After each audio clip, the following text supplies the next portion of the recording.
Bon, touche F, Alt roulette, barre d'espacement. Je m'intéresse à celui-là, c'est Roger. Là, vous avez Robert et là, vous avez Arthur. Non, mais c'est bien Roger qui m'intéresse. Roger a un problème, il n'a que 3 pattes, comme vous le voyez. Non, je rigole. Sa 4e patte, elle est derrière. Mais pourquoi je vous parle de ça? Ça a l'air stupide, mais en publicité, il faut toujours penser silhouette. Si je devais utiliser ce chien dans une publicité, je devrais recréer une patte, effacer celle-là, et recréer une vraie patte, là, pour que l'animal ait l'air correct. C'est-à-dire que c'est une règle en publicité. Il faut que le sujet, même si c'est une photo, même s'il est en couleur, il faut que s'il était en silhouette, on arriverait encore à voir ce que c'est. Retenez ça pour faire des images de type publicitaire qui sont rapidement compréhensibles, même en une fraction de seconde quand on passe en voiture à côté. C'est beaucoup mieux. Lui, par exemple, Robert, oui, il a aussi un petit problème au niveau de la patte.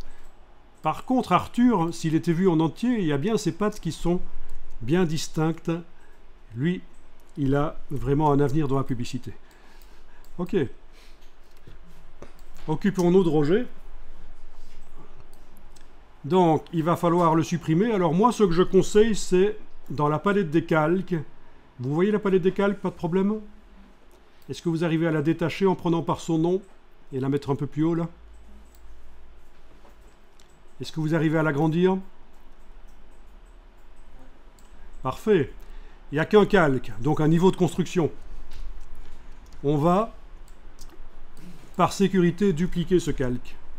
Même si on sait qu'on a l'image JPEG qui est toujours là sur le disque dur, mais je vous propose, par exemple, de prendre le calque par ici et de l'amener sur l'icône juste à gauche de la corbeille. Et on va travailler sur la copie. Comme ça, si on fait une gaffe, il nous restera l'arrière-plan qui est l'original.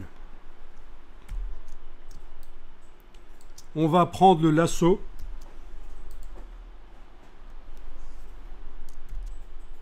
On va entourer Roger. Voilà. Là, j'ai fait le tour. Je vois des défilés de fourmis. Une sélection en défilé de fourmis.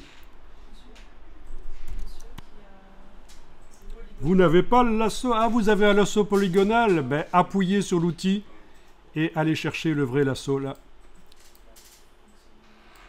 Peut-être que vous êtes dans la version 2023 de Photoshop et qui propose d'office le polygonal. C'est peut-être bien ça.